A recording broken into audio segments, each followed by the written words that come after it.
Can you two please go to sleep? I have a big day tomorrow and I need all the rest I can get. But there's so much to talk about. Did you hear that we got some new engines the other day? I know, and I don't care. I just need rest so I can carry out my work tomorrow. With all due respect, Elijah, why not go to another shed? With the amount of engines on this railway, there should be quite a few. Ethan, I don't know if you know this, but this harbor is far away from the other sheds. It'll take me all night to find another. Well, that's too bad for you then. Ethan and I are having a nice conversation, so you'll have to either go somewhere else or tune us out.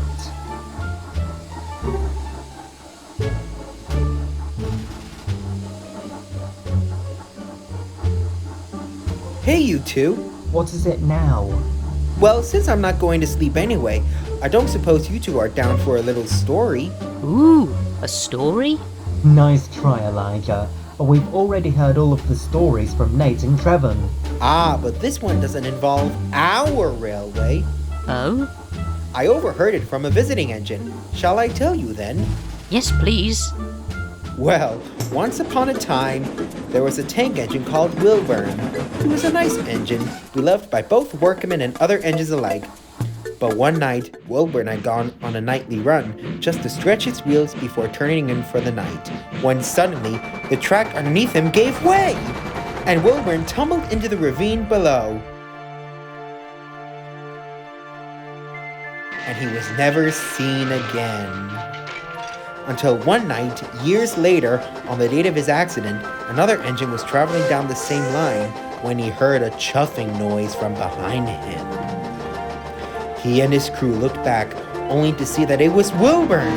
But it wasn't the Wilburn they knew and loved. It was a shadow of what was once a kind engine.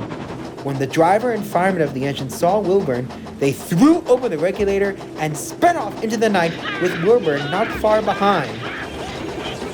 It said that they weren't seen again. Oh my. Oh please, that was such a silly story, and fake too.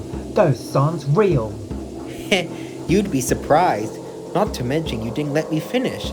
It said that every night, on the date of his accident, Wilburn prowls the rails, looking for engines that aren't asleep, so he can take them and turn them into shadows as well.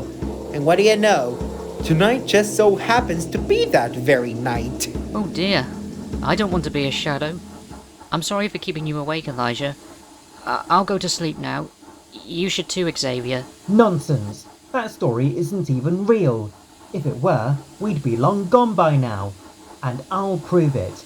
I'll stay up all night. And if this Wilburn doesn't get me, then the story is false. All right then, we'll see.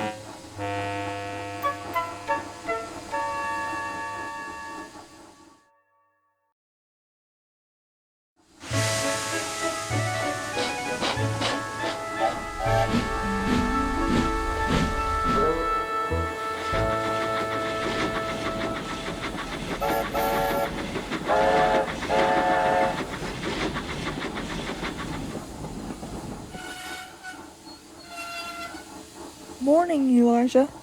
And Xavier, oh my, are you alright? You don't look so good. Late night talks with Ethan again? More of Xavier trying to prove a point. And I did. Wilburn doesn't exist, and your story was fake. Even so, look at yourself, all tired and sleep deprived. Now you know how I would have felt if you had kept talking with Ethan all night. You know what, Elijah? You're right. I'm sorry. It's okay, Xavier. I forgive you. I just need my sleep is all.